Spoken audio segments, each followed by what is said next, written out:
Hello everyone and welcome. I'm Lohab, and today I'm going to tell you how to execute every single build order pretty much perfectly. Obviously there might be some inconveniences in your games, for example your opponent can be a lamer boy, or you might get hit by a baseball bat.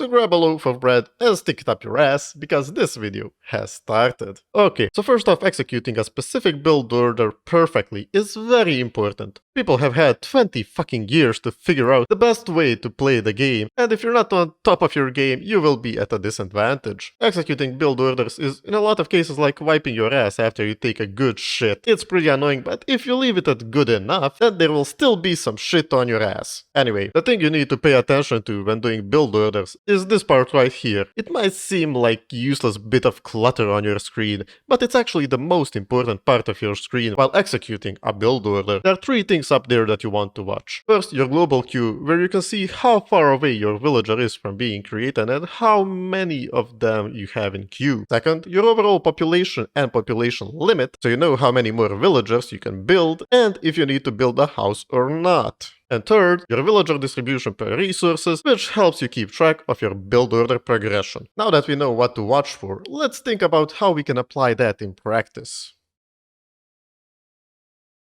Have you finished thinking?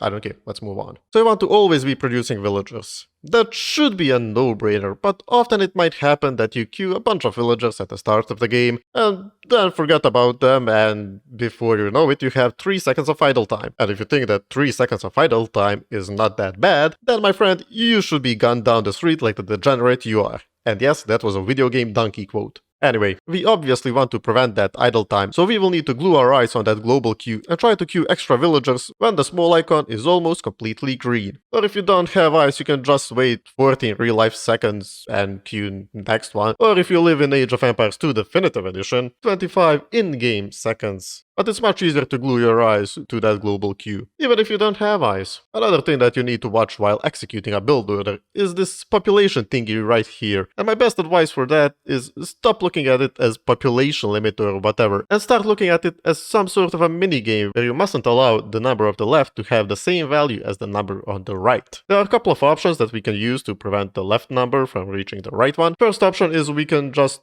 not make any units and be chilling. While this one is pretty damn easy to execute, it is not in our best interest to stay idle forever since we're executing a fucking build order and not trying to beat easy AI while having negative APM. The second option is to build houses. And one nice thing about houses, apart from them being the most OP building in the game according to one of my videos, is that it takes them 25 in-game seconds to be built, which is exactly the same amount of time that it takes for a villager to be built. So we could, if we had, for example, a TC and 2 houses, send villager that fills in the 14th spot in our population to build a new house, right? Well, no.